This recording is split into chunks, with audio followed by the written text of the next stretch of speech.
Hi there, I'm in the process of building this guy over here, which is a loyalist world eater, if you can believe it.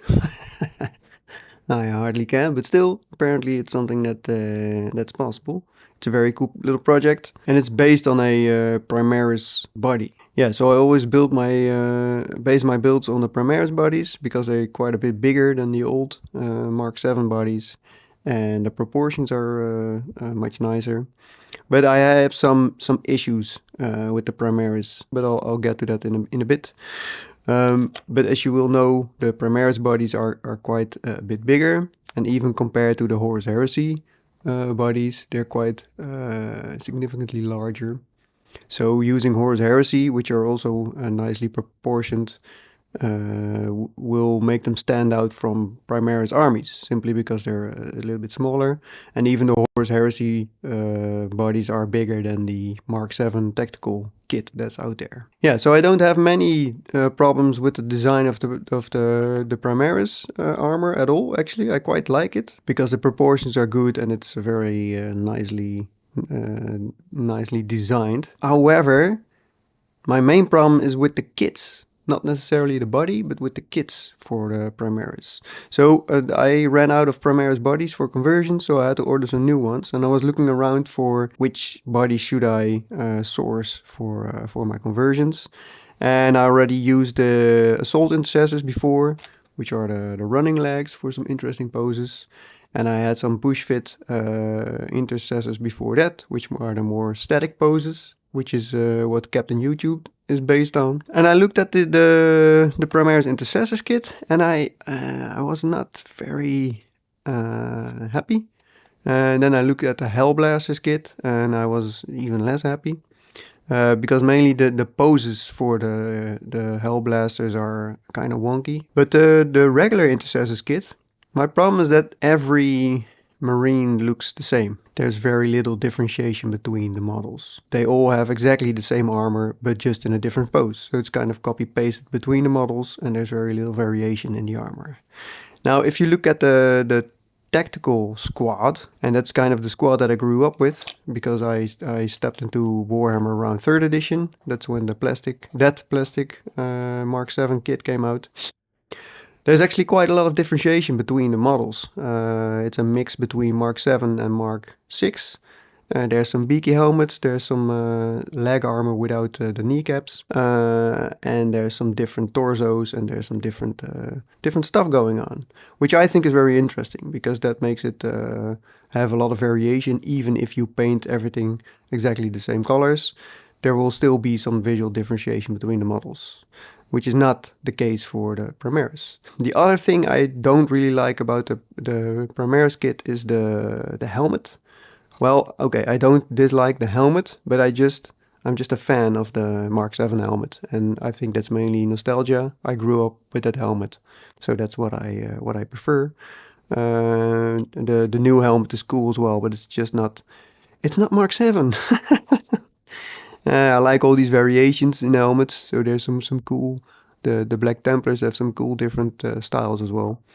So there's a lot going for it, but it's simply not Mark VII. But that's a personal taste. And the other part of the personal taste is the bolt rifles.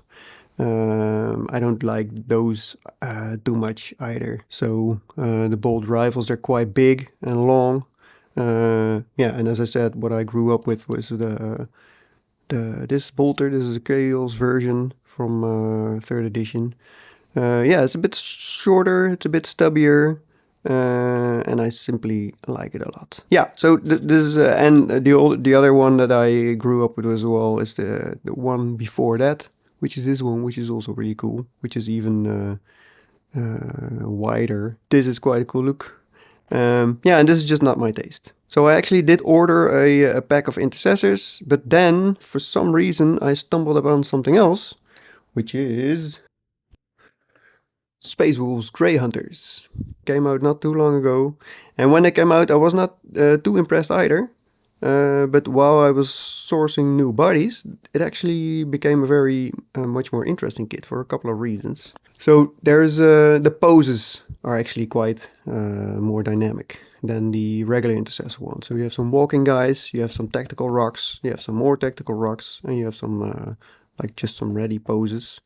And some more walking. So these are actually quite. I like the poses a lot more as a basis for conversions, I guess. And that's one. The other thing is that there's a lot of variation between the armor styles. So there's the higher colors with a dip. There's the straight colors. There's the legs without the knee pads and with the knee pads. And there is a Mark VII helmet in there.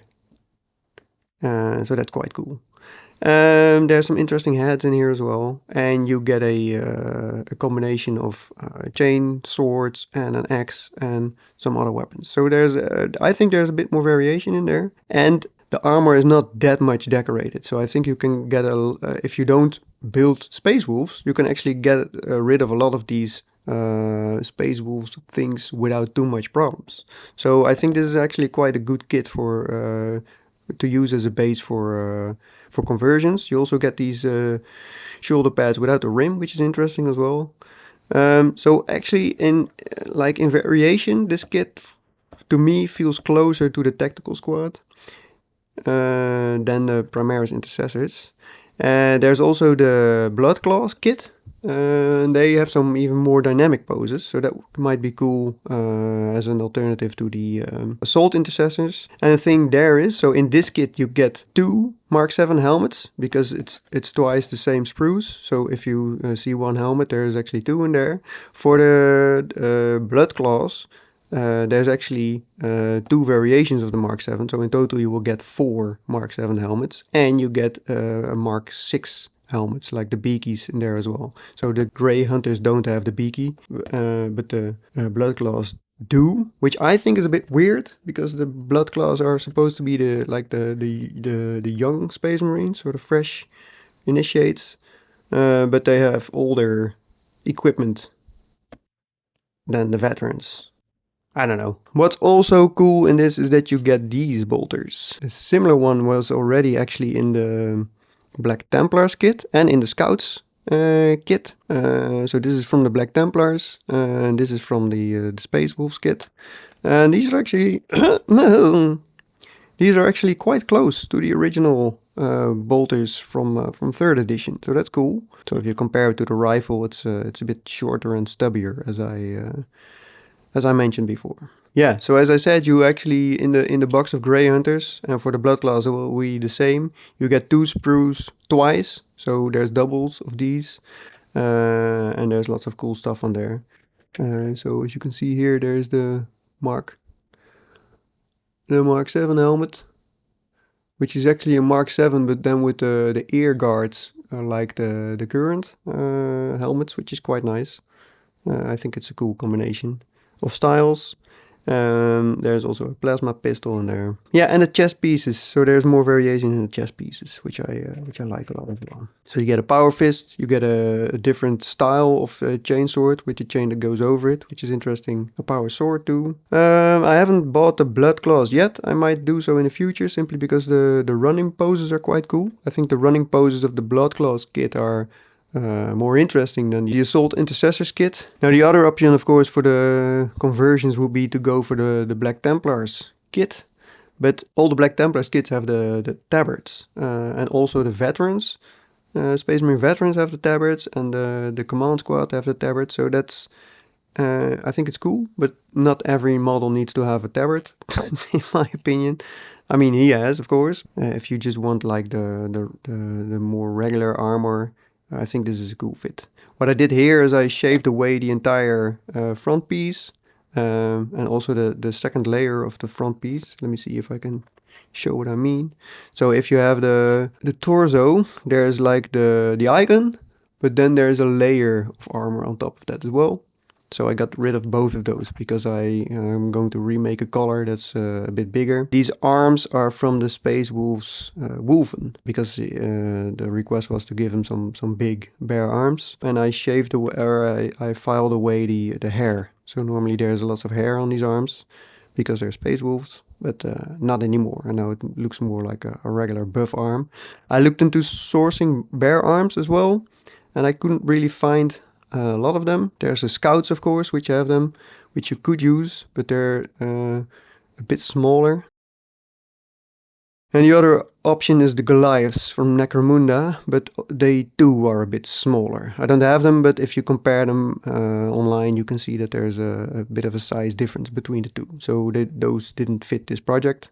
The idea was that his arms are too big for armor, so that's why he's walking around without armor. And also because it looks cool, of course, but that's the lore reason for it. And yeah, there's going to be a lot of sculpting on this. I'm going to give him different armor plates. Oh yeah, sure, sorry. The other thing that's interesting is that most of the legs are actually, the leg armor is separate.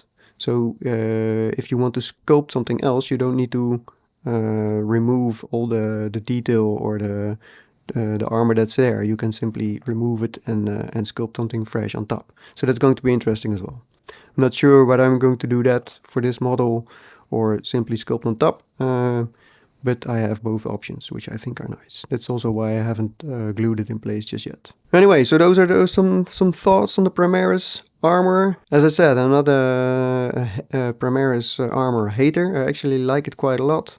There's some issues with it, but overall I think the design is very nice. I like the hip armor plates as well. But as I said, if you're looking for base models for heavy conversions, I think that the Space Wolf models are actually a more interesting base than the regular Intercessors. Those are available right now. So, what do you think? Do you like the Primaris armor? Do you hate the Primaris armor? How do you Mark VII-ify your Primaris Marines, if you do, and why would you or not?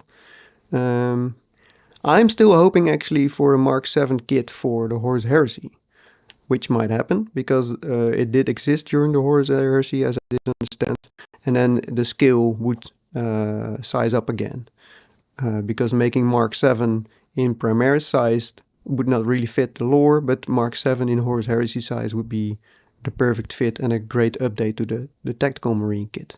So who knows? I'm keeping my fingers crossed. I don't know how long they're going to sell the Mark VII Tactical Squad kits.